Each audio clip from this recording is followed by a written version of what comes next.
Hey, we're live. What's up, everybody? This is RJ. I'm here with Brian and Matt. We are part of this show called The Live Show, and we're live right now. That's all related. Hey, Matt. Hi, Brian. How you guys doing? What's up? I'm having a frustrating morning. Tickets for the E Street Bands tour next year went on sale for a lot of our local locations this morning. Lot to talk about there. A lot of controversy happening out in the world, but we'll get to that. Otherwise, feeling quite cheery. Otherwise, what about you, Brian? Good. I've got one of my kids is in camp this week, which is like the greatest break in our entire life right now. I dropped him off. Felt like we were like back in the school year. It was amazing. And my other kid has 101 temperature. So like I'm just rolling along just perfectly right now. I feel like today was one of those days where, like, in addition to the trying to get tickets to the concert that Matt mentioned, also, like, I couldn't get my printer to work, and like my Wi-Fi kept like going between the two networks, and I was trying to get like it was like nothing worked, and it's so frustrating when all these things that are designed to be helpful just don't work. And so I don't know, maybe it's something maybe it's related to the moon cycle. Maybe it's something in the air tonight, today, this morning. I don't know. Different 80s song, but Could be. could be. Could be. So we're gonna talk about Bruce Springsteen today. I guess I'm still in line, guys. 2 hours and 4 minutes after tickets went on sale for Bruce at the Wells Fargo Center next spring.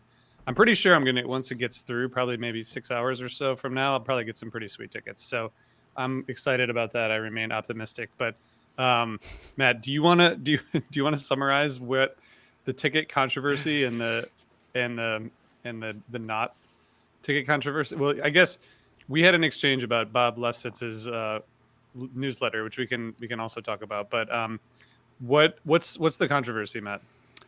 Well, a lot of us have been through Ticketmaster changes in the last couple of years for buying fish tickets, other types of tickets that are highly in demand, where you got to get them as soon as they go on sale. And so I don't think there was a lot of surprise to those of us who have been doing that in terms of the actual process. Now that they do the verified pre-sale thing and whatnot, and I have thoughts on that. But the Bruce fans had basically not been through this, and Springsteen on sale is basically as intense as it comes. Like if you have problems with like fish on sales being stressful, this is like a completely different ball game. I mean, it's like you've never experienced demand like this, especially when you're trying to buy tickets for like Philly or one of his kind of core markets. But the real thing that surprised everybody was that Bruce, as many large artists are doing now, especially legacy artists, is using this dynamic pricing feature on Ticketmaster, where essentially they price things as airlines do. So, like, if you've ever noticed, like, if you look for an airline ticket and you don't buy it right away, but you keep kind of checking it out, the price slowly starts to go up because they recognize that as demand for the ticket, and they're like, okay, we can charge more, et cetera, et cetera. I had this happen for one show that I saw, and it actually worked in my favor when I saw Genesis this past winter. That I bought tickets in a pre-sale and got them, at lower levels at a okay but expensive price. And when they went on sale to the public like 2 days later, they were twice as much. So, it can kind of work both ways. The stories that came out in this case for the Boss were that tickets like on the floor were being priced up to as much as like $4,000, which is ridiculous. So I think it's this dynamic pricing thing seems like they've got their justification about stopping scalping and stuff, but it doesn't seem like it's a great service to the fans.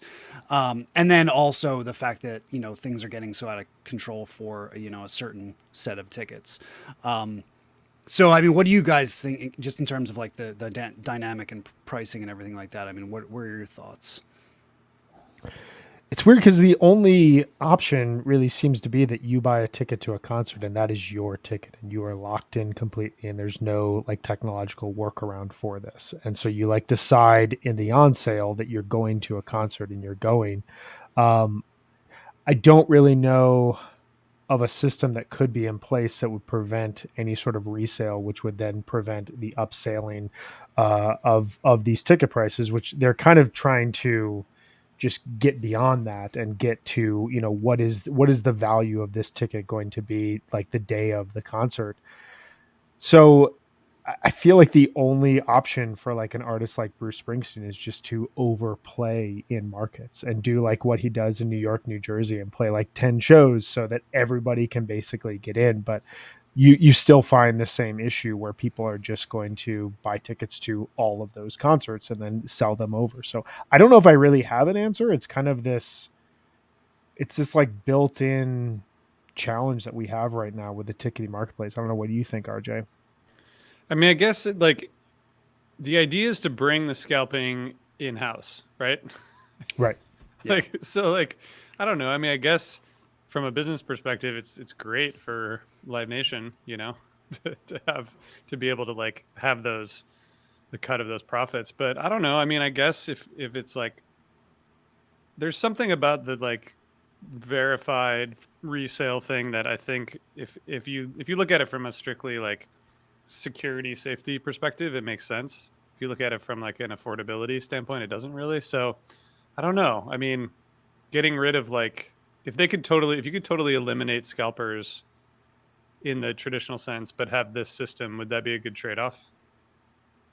Yeah, I mean, it's kind of a dark analogy, but I keep thinking about because they use these things like, oh, we're going to charge so much more because then you're going to pay the same price, but your money's going to go to Bruce instead of to a scalper, Right. which is like, and the whole thing, you know, dynamic pricing, it just reeks of like finance bros in the background being like, well, this is the economic model for it and why you should be doing this, and completely ignores the tradition of patrons of the arts paying a certain amount to see and experience this music, which, you know, in Bruce's case, he's been one of the legacy acts who up until now did actually set very firm ticket prices that were reasonable compared to other artists of his, you know, level. I mean, I think on the River tour when I saw him, upper level tickets in the arenas were 100 and lower level in floor was 150, which for an act of that status is actually like a very affordable deal. Yeah. I mean, you know, McCartney and the Stones and stuff like that, like you're paying like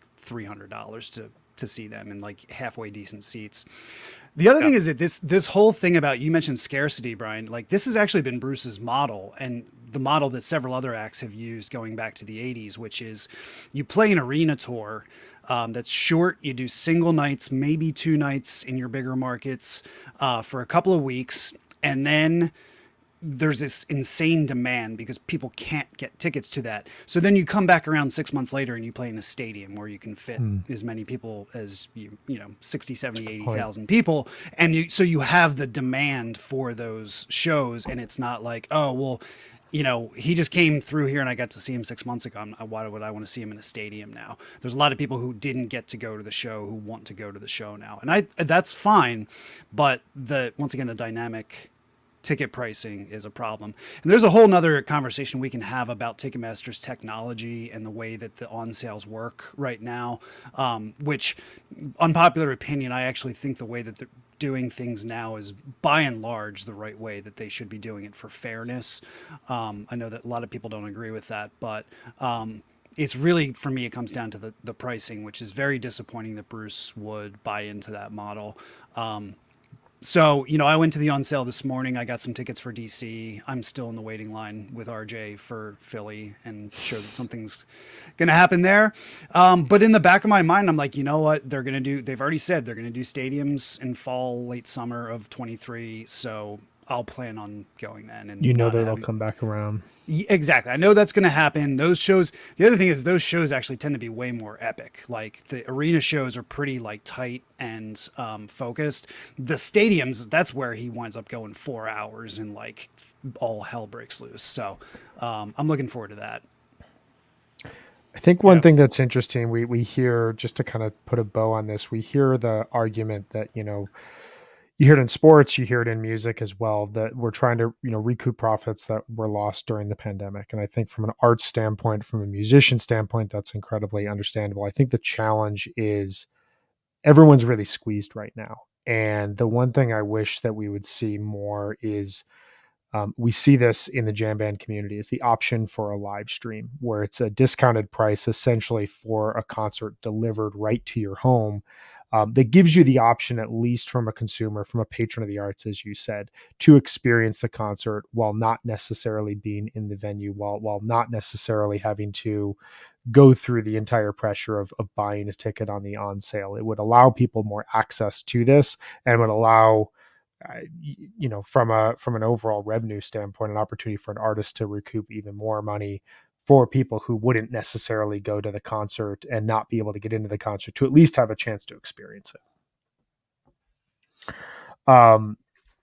You talk about a stadium show though, which is a pretty nice transition to where we're at here. And we also talk, I just mentioned webcasting, which there is a live stream of this concert that we are talking about today, 7388 from Stockholm, Sweden, which is really sweet. Well, that's what a great segue, Brian. Thank you so much. Right in. So okay, we're going to talk about 7388. This is a fun show. There's a lot to discuss here, but Brian, do you want to talk about the venue and sort of where the band was quickly to give us some context before we get into it? Yeah, so this Stockholm Stadium it opened in 1912 for the Stockholm Olympics. It's got a 33,000 person capacity. This was famously bombed in 1997 as a protest of the Stockholm application for the 2004 Olympics, which, if you know anything about the 2004 Olympics, all of those stadiums are currently being overgrown in Athens, Greece. It was probably a good thing for Stockholm that they did not go forward with the Olympics that year. This is a gorgeous stadium. It's beautiful. It's really old. It's got this track that runs through it. It's got this overhang over the seats. It's kind of like a single overhang. There's no upper deck to it. There's a huge, massive floor for people to hang out on. Springsteen has played there 8 times, including a 3-night run in 2000, which was his most recent run there. And as we're going to get to in a later show this week, he seems to love Scandinavia.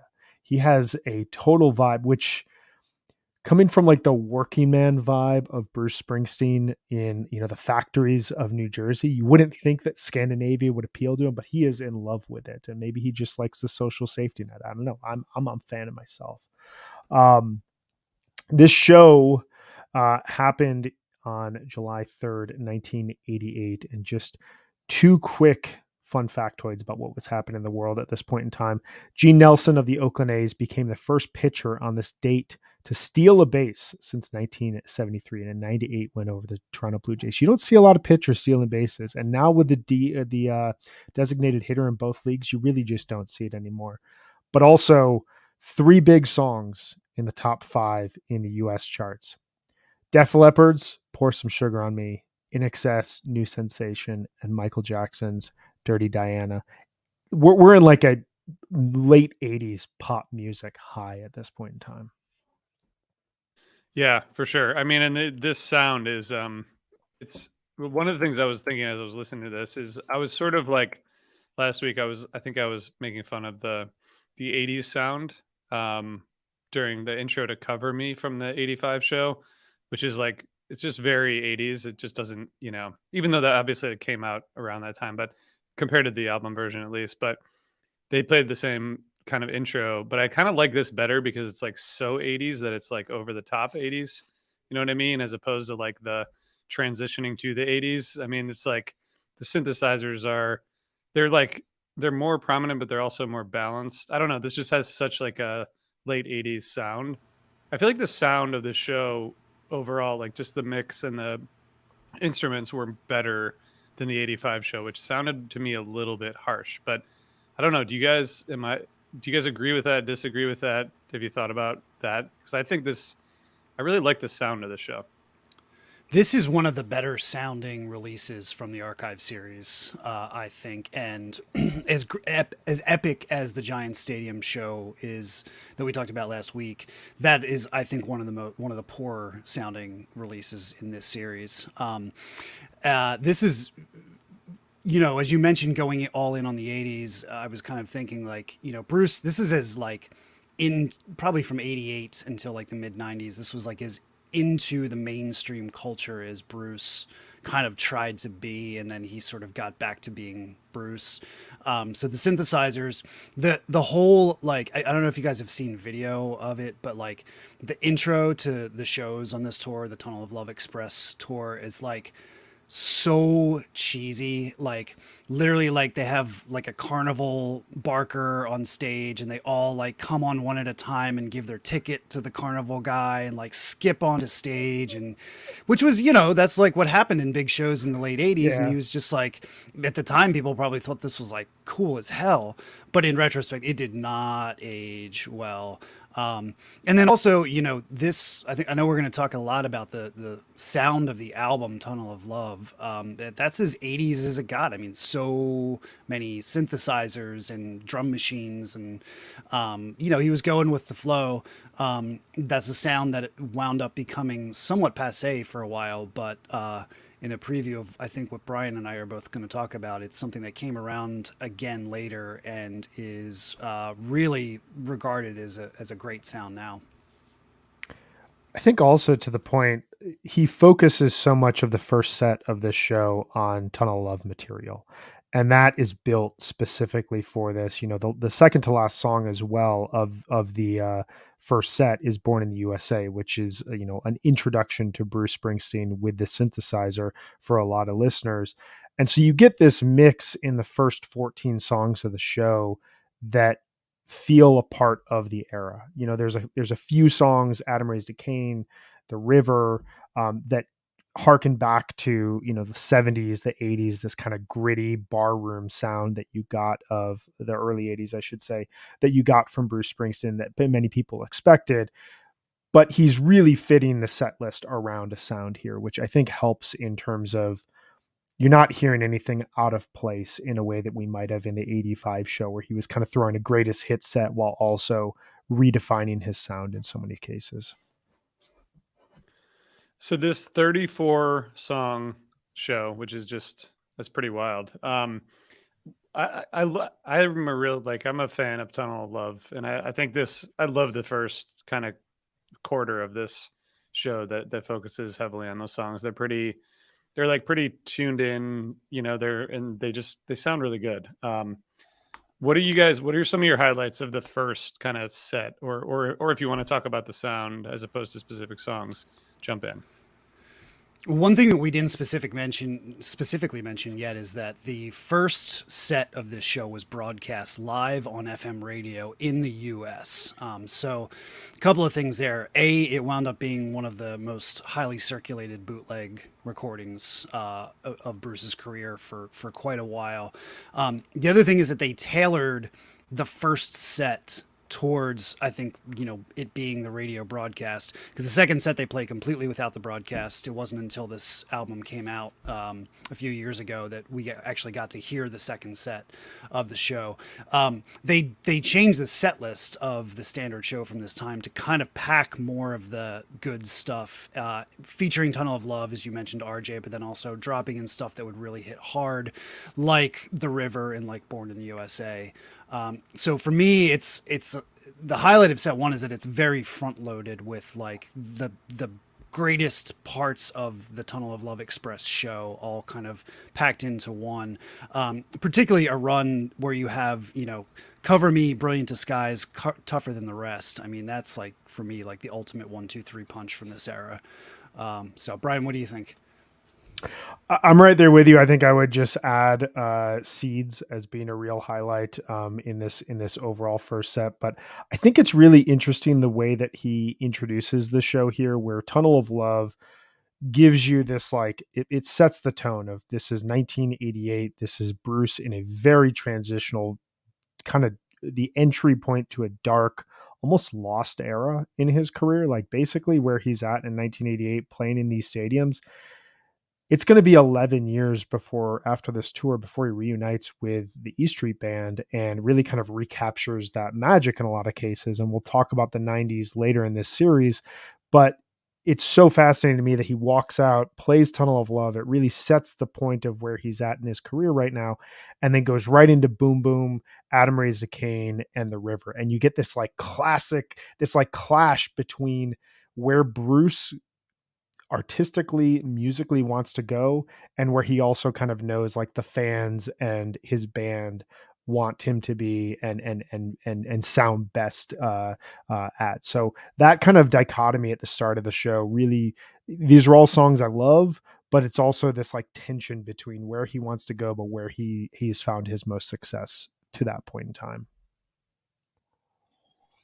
So the one of the things that I was just listening through to this, and obviously like listened to a lot of a lot of live Springsteen, but Patty and Bruce, they're just like, it's like I guess 3 years from this show or so before they end up getting married and whatever. But some of the vocal dynamics between the two of them are just really great, and I wonder if that do you guys did that like grow over time? Because I think even in the '85 show, I didn't notice that quite as much. But did that like is that something that evolved and became more of a focus in terms of the vocal um, at the live shows over time? If you watch videos from the 84-85 tour, I mean, to put it bluntly, I think they were definitely together at that point in some Hmm. degree, because on Hmm. stage they're like literally singing face to face, like centimeters from each other at times. There was a lot of like sexual tension going on between the two of them. But you're right that this is where it sort of skyrocketed, because they were actually like together on this tour, and Bruce's marriage was kind of falling apart at the same time. So you're not incorrect for kind of getting that vibe from the two of them.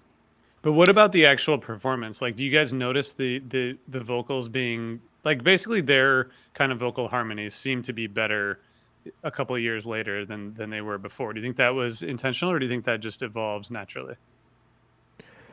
I mean, I get the impression that a lot of these songs, just the way that they're written, they sound better with Bruce singing with a female voice. And I think like the video for Tougher Than the Rest has, there's a great live cut of it that showcases the two of them going back and forth and singing, her singing in harmony.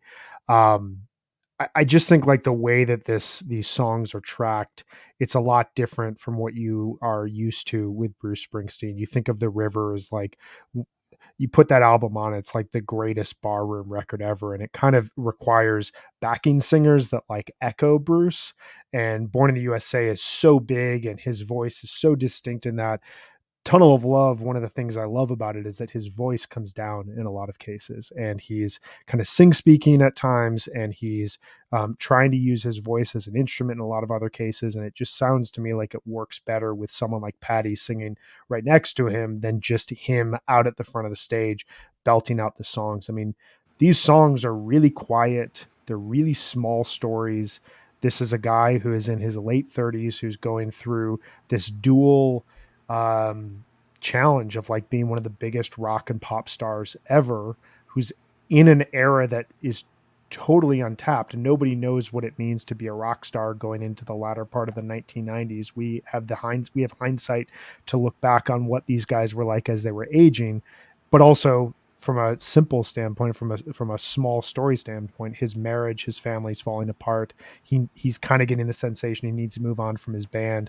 So all of that kind of mixes together to like work with a voice like Patty's, whereas his earlier stuff just felt like Bruce out in the open. Yeah, the other thing, I mean, just kind of a simplistic answer is that when he recorded Born in the USA, he didn't have a girl in the band, right? And then that was added afterwards. So Yeah. now he's recording Tunnel of Love, and he didn't record it with the E Street Band, but he's got the band in the back of his mind, and then probably thinking like, oh, like I can add some harmonies to this song because we have like a higher voice that can sing them, or Patty's voice is going to sound good on this, that, or the other. So, yeah, I mean, it's definitely a lot tighter. I think the you were just talking about the kind of simplicity, some of the stuff.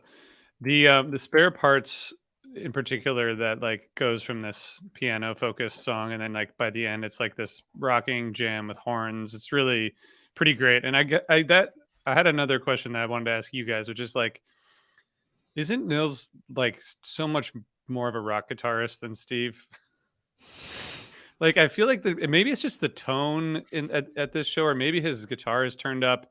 Maybe maybe in like the older shows, like Stevie wasn't turned up as much, but I just hear this like rock guitar coming through so much more heavily in this show than some of the other shows. I haven't listened to as much late 80s Bruce live as I have like late 70s. So maybe that's the difference, but it just feels so much more rocking.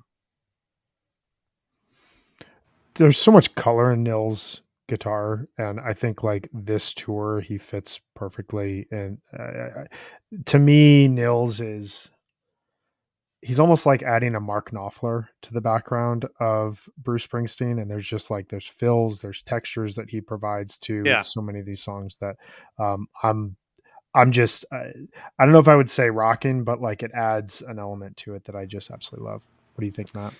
Yeah, I mean, nothing against Little Steven, because he's an incredible guitarist, but he's a bar band guitarist, and he's rooted in this garage rock kind of thing. Whereas Nils actually has a way more of a elite pedigree. I mean, let's not forget he was a member of Crazy Horse, before all of this. There's a story about if you guys know the song "Speaking Out" on "Tonight's the Night," that like Neil Young said to Nils like, "Hey, I want you to play piano solo here." And Nils was like, "I don't play the piano." And he was like, "Yeah, just play a solo. You'll figure it out." And the solo is amazing on that song. So I think he's got more of like just kind of like natural musical ability. The other thing I think that affects this is that on this tour, as opposed to specifically tours from the 70s, I think Bruce was way less interested in playing guitar on stage and more interested in kind of the grandstanding and running around and stuff like that. I mean, this was a very like image focused tour. They had more like kind of accoutrements on the stage and stuff like that, as opposed to the E Street Band shows before, which would just be very, very bare bones.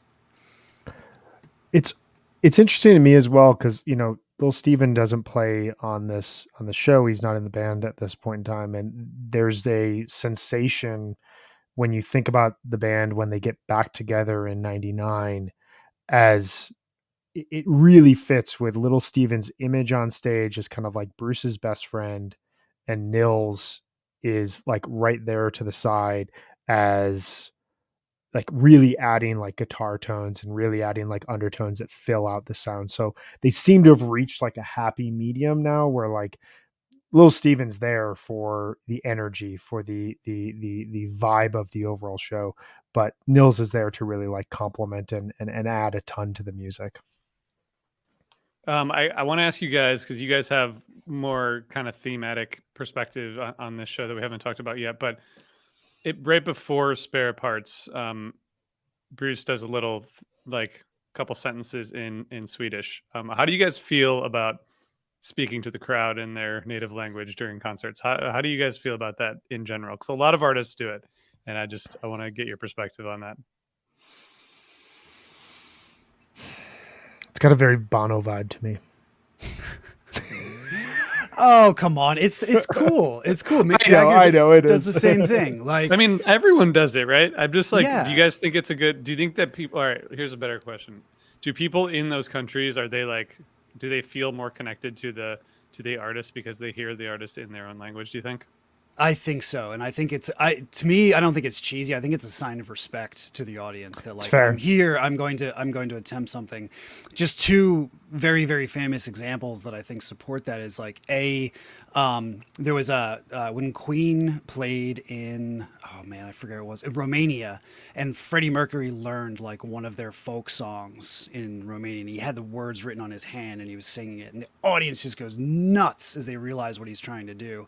Same thing happened with Billy Joel when he played in the Soviet Union. He had like a translator on stage. Of course, he didn't do it himself, but he would bring somebody up and be like speaking to them so he could like connect with the Russian audience. And I think that's just not like, hey, I'm here to give you a show, but like I'm with you, I'm connected to you, and I want to play for you. Yeah, I mean I agree with you. I think it's there's a sensation of connection. It's funny because it's like this one brief moment in the show, and like for most of the show, like he comes out and there's this like slightly awkward moment where he goes, "Hello, Sweden. Hello, America." And then like Yeah. you kind of hear him like catch himself because he's like talking to the American crowd that's listening on the broadcast. and he goes, "Hello world." Hello, world. Like this sense of like we're here in Stockholm. We are in a world city. We are not in America right now. Yeah. I mean, yeah, that was the, I noticed that too. And are you ready to ride? Yeah. Hell yeah, man. Let's do it. What else? What else do you guys? What other observations do you guys have listening back to this show? One thing I'd love to get into, and we hinted at that this a couple minutes ago. Matt wrote this down in our doc for the 85 episode, and I think we got into it, but like I feel like this provides a really interesting entry point. 1987, 1988 did not age well within like a 3-year period in time. Like we are 3 years away from, which is crazy to think. We are 3 years away from Jeremy, from Smells Like Teen Spirit, from grunge totally taking over. Like every song that I listed that was popular in July of 1988 is almost immediately outdated within 5 years and just sounds like totally different world. We're at a point where like hip hop hasn't even reached the mainstream. Like we are truly at the tail end of the classic rock sunrise and sunset. And all of these artists are about to become our parents' artists. And a decade from now, the Rolling Stones are going to do like a review tour of their entire career. It's going to be one of the biggest tours ever. It's so fascinating to me because now 30 years later, 30 plus years later, this music sounds so present and it sounds so influential.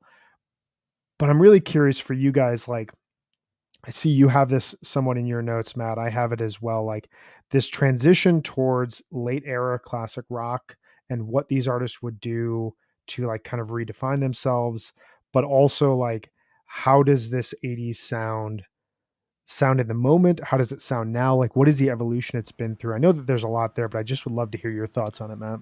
Yeah, this is something that has been I think a keystone of my musical journey in the past probably 10 years, which is that like, going back to like talking about when Bruce was kind of not cool in the 90s. I think a lot of that came from like began in this era. And I remember as I really, really started to get back into Bruce heavily in like my 20s, still thinking that like, Born in the USA and Tunnel of Love were just cheesy 80s albums that like there's some good songs on them, but the recordings were not great. They're very, very dated. And then gradually the sound of those records has been kind of adopted by a lot of artists in the past 10 years. I think particularly artists who are around our age have come around to these sounds actually being really great. I mean, maybe you take out the gated drums and some things like that, but like the synthesizers and the style of songwriting and the layers of sound. We always reference the war on drugs. I mean, you know, basically like, if you listen to something like, oh my God, why can I think this? Tougher Than the Rest. Sorry. That's basically the template for every single war on drugs song. Yeah. And like a song like Brilliant Disguise is like so 80s, but then like Elvis Costello covered it like 5-10 years ago. And it's like, man, like what a great song. So I think it's an interesting time to go back and listen to these shows. RJ, you talked about like how 80s it is with the synthesizers and stuff. And there's certain elements that sound a little dated to me, but by and large, it actually kind of sounds like a contemporary band. I think, Brian, that's kind of what you were alluding to. Yeah, I mean, I had the sensation when I saw the War on Drugs back in February, and they play Harmonia's Dream, and that's a song that's like it's stretched out to 12 minutes. It's so focused on like there's multiple acoustic guitars that are going. There's like this layering of sound. There's synthesizers that are going, and they're stretching this out over this like very driving danceable drum beat, and it sounds to me like it's picked up directly from this Tunnel of Love era. RJ, what are your thoughts? I know that like this sound, I don't want to say it's like grating to you, but I think like, is it challenging for you to listen to like an artist like Bruce Springsteen from like 75 to 80? Where does it fall for you? No, I mean, this is like you said, this sound is back, I think that maybe that's like obviously Adam from War on Drugs named his son Bruce. Like there's no, there's no mistaking the connection, but this sound is like, I mean, this could easily, I mean, you know, the I Don't Live Here Anymore, you know, War on Drugs single. There's like Bruce, Tears for Fears, and like a couple other like 80s sounds in that song, and it's a fucking awesome song, you know? So maybe that's why I liked this show so much, is because it was so 80s and that sound is just like it's back. And I don't know. I think the 75, like the late 70s show, like starting with the London show, that's the kind of famous first trip to London where like, I mean, you guys, I'm sure everyone who listens and watches knows that story, but like they were like, who is this fuckhead? And then he like blew them away, and then they all became lifelong Springsteen fans or something like that. But like that was just like rocking, putting on like an epic show where everyone like couldn't believe how awesome the show is. And this is like a little bit of like this is more of a musical experience in that the songs are tighter. There's more. I also just I think the horns in this show are like more prominent and kind of better. They better complement the music than some of the earlier stuff. So I think this is great, but maybe that's because I like where popular music is going at the moment with harkening back to the 80s. I think it's also interesting because it speaks so much to technology, and technology is at the root of what made rock music possible. You know, you're basically taking rockabilly chords and, you know, country chords, and you're adding electricity to them, and you're adding distortion, you're adding sound. And 20 years after the peak, you get the synthesizer and you get these like new drum sounds. You get this new ability to like reinterpret the music. And I feel like at the time, and especially as you got into the 1990s, and so much of rock music was like, screw all that. We're going back to basics. It's just guitars, maybe some distortion pedals, but like the goal of rock music is just to like have this guitar speak to you and have like the volume of these drums speak to you. But it's this period in time where technology kind of encroaches and offers another pathway. And I referenced this in our first episode, but like there are a lot of records from the 1980s that showcased artists seemingly lost in the era. Dylan went through this, Neil went through this, Bruce kind of navigated his way through it, but then dives fully in with Tunnel of Love. And it kind of creates an album that like, it was clearly a popular album at the time, but then became almost underrated and underappreciated, and now has come around as like a potential entry point, which possibly segues nicely into your other theme here, Matt. It's like a really serious Bruce Springsteen record, whereas like Born in the USA at face value can seem a bit over the top. Darkness on the Edge of Town, Born to Run, these are records that like, even if you don't actively search out Bruce Springsteen, you know about. Tunnel of Love can seem like, hey, you want like serious Springsteen who like actually talks about like, you know, relationships, go to Tunnel of Love. But this also potentially put him into a corner going forward. Yeah, I mentioned on the Giant Stadium discussion last week. If you look at the 70s, Bruce had a chip on his shoulder about being from Jersey, trying to get out from his family, almost a little bit of like a gutter punk kind of feel. Like if you saw the E Street Band in the late 70s coming towards you in a dark alley, like you'd get the fuck out of there right then. I mean, somebody's gonna cut you. Okay. Yeah. Then you get into the 80s, and it's like they're like sort of adopting, and we talked about Swole Bruce, and now he's more of a man of the people, of the, you know, the working man, the farms and the heartland of America, and the bandana, and you know, you can kind of get that. Now we've transitioned into like superstar but yet emo Bruce, and you know, I mean, with good reason. We talked about the struggles he was having with his marriage. If you read his autobiography, he was, you know, getting very depressed around this point. He was very lost in life. He had moved to LA too, which I think is very like kind of like tainted his view on the world. Like he lost his center from Jersey and was kind of just surrounded by famous people all the time.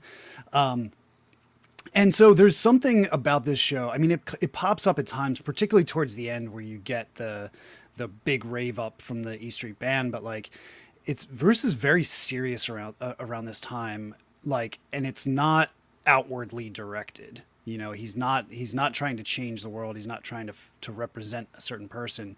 He's just very inwardly looking, and he's kind of sullen, and like there's a little bit of joy that's sucked out of the show, I think, because of that. Because he's in his own head too much. So it's interesting to look at that, where you know we had this, like, talk about the religious experience and everything, and there's some of that here, but also, especially in the first set, this focus on just very, very serious personal songwriting. And there's very little of the like revival stuff from Bruce also, like especially in that first set, which is interesting. I'm sure those things are related. Do you guys think that they should have gone back to Annie Leibovitz for the photo, for the Tunnel of Love cover photo? How do you guys feel about that photo now looking back? Because that to me might be the worst part of the album. The album cover. Yeah, it's just like the like the bolo tie, just the whole thing is just like, I don't know. Maybe that's just what you did in the '80s. But I mean, I don't have an alternative cover, but I'm not sure that it aged well. I like it because how much it puts him in that era. Um, and it like it like showcases this transition between a guy wearing blue jeans and like a white shirt in front of an American flag as like a working man, to this more serious middle age. His hair is combed back. He looks a little slimmed down. There was this like great obsession with the 1950s in the 80s. And so like the classic car behind him feels very fitting. It reminds me of Dylan's cover to Empire Burlesque, which like you look at that and you're like, there's no other decade that that album came out in than the mid 1980s, and this feels in that vein to me. Yeah, if you've ever seen the film Roy Orbison, Black and White Night, Bruce was a very prominent part of that, and his bolo tie and slick back hair look plugs straight into what was happening then. So I like the cover because I agree with you, Brian. I think it's a very good snapshot of exactly where Bruce was at that time, and which, as most of his album covers been. I mean, everything that I just described, the evolution from the '80s, like that's Bruce on the cover, exactly giving you the vibe that he's wanting you to have. Well, it's interesting because 4 years later, we're going to have the cover of Lucky Town. He's got sunglasses and he's got like a scruffy beard and he's smiling. These are better days. Everything's looking up right now. Like he's come out of whatever cloud he was under. And that honestly kind of irks me more than this cover, because, and we'll talk about it when we get to the 92 show, but it just showcases Bruce kind of like forcing something that wasn't necessarily there. Where I love this record in this era because he leans so much into this darkness that is kind of enveloping him at this point in time. I mean, I going back to this show, just like the kind of summary. I mean, I wouldn't choose an '88 show to listen to if I was looking at nugs.net and looking at Bruce shows, but I really I like the show a lot, especially as we've all said, the first half or quarter is just like it's a great show. I want to go back and listen to it again. But as we wrap up, we got to talk about the most boss moment. Um, and I'll start before you guys go because yours are probably more interesting. But the right at the end of Light of Day, toward the end, the band intros, like there are people who are good at the band intros, but the especially the intro of Clarence, with like a bunch of different descriptive words before he introduces him. But I just love that. And then like right after that, there's like a long the crowd going nuts, and then into Born to Run. That like segment is kind of the peak of the show, I think. It just in terms of like the energy, and I like hearing Bruce do the band intro because it just reminds me of like an old time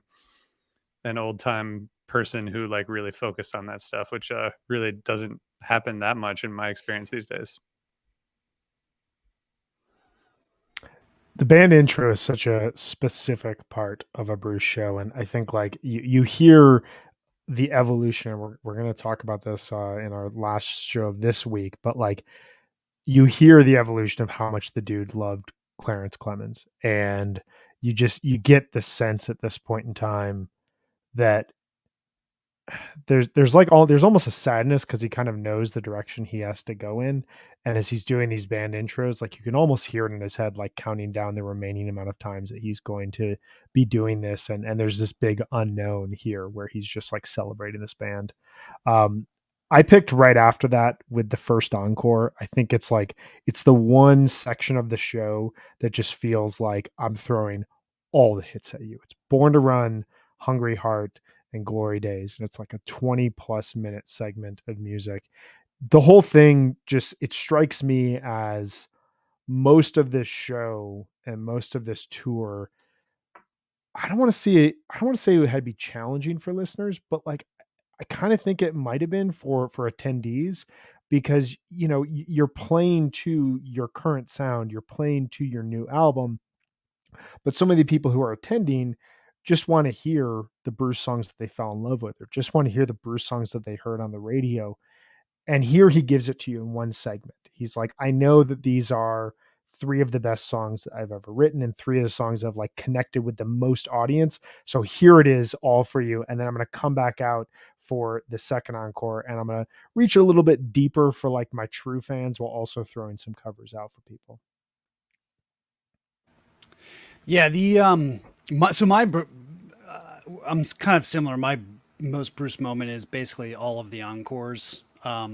There's three encores, which I think related to what I was talking about last week about the last quarter of Bruce show. Like this is kind of like falling back.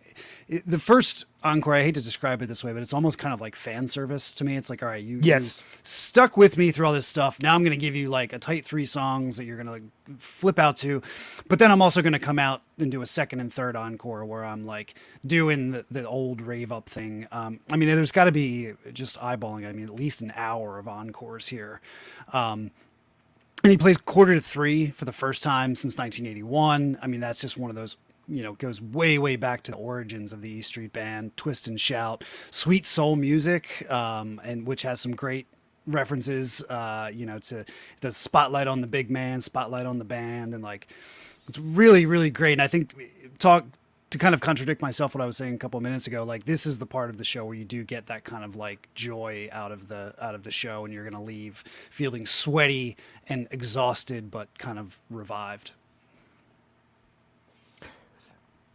It is wild how much, and this overall tour, just to kind of like step back and look at, I mean, this tour features so many debuts from what they hadn't played on their US leg, and quarter to three coming back at this point in the show.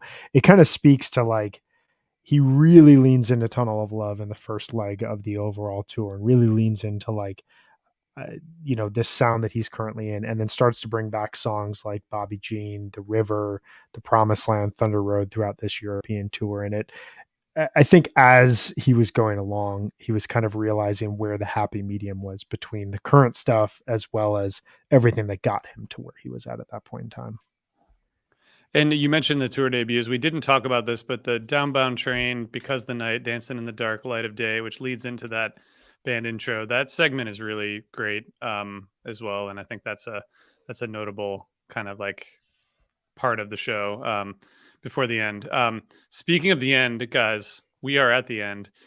Tomorrow, actually, first let me just say we've gotten some questions about the sequencing of this, and we had a long and involved Slack exchange about this, the three of us, and because so many of these releases are not available right now on music platforms, likely because of the publishing changes and all that stuff, we are jumping around a little bit, but I think it'd be fair of us to give you a preview of what's next.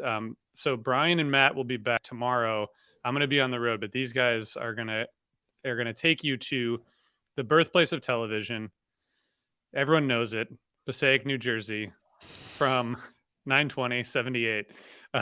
So that's where we're going next, in case you want to listen beforehand or listen, after. But we're going there tomorrow, and this is that's only a 22 song show, so there's less to digest there, but pretty amazing period as well. If you want to do the homework, it's going to pay off. I'm going to give a little bit of a spoiler. recording that we're going to talk about is my all-time favorite Bruce Springsteen and the E Street Band live recording. Oh my god! Can't believe I missed it. I There's a can't wait. lot to talk about. So do the homework and come along for the ride tomorrow with us. Well, I'm it's a going killer to- volume. I'm going to listen to the show, and I'm going to listen to you guys tomorrow live from the road. So we're going to be back tomorrow for those of you watching at 12 o'clock. And of course, if you're listening as a podcast, spread the word, give us reviews, help us get the show out in front of more people. And I think that's it. Anything else, guys, before we wrap up? Can't wait to dive back into New Jersey Bruce at the height of the Darkness tour tomorrow. But this was a great listen from 88. Thanks, everyone. Sell me your tickets for Bruce in Philly at a very reasonable price, please. Thanks, everybody. I think See by you the guys. time we go on air tomorrow, Matt and I might still be in line, but I hope you guys aren't. Thanks, guys. Talk to you tomorrow. Thanks, everyone.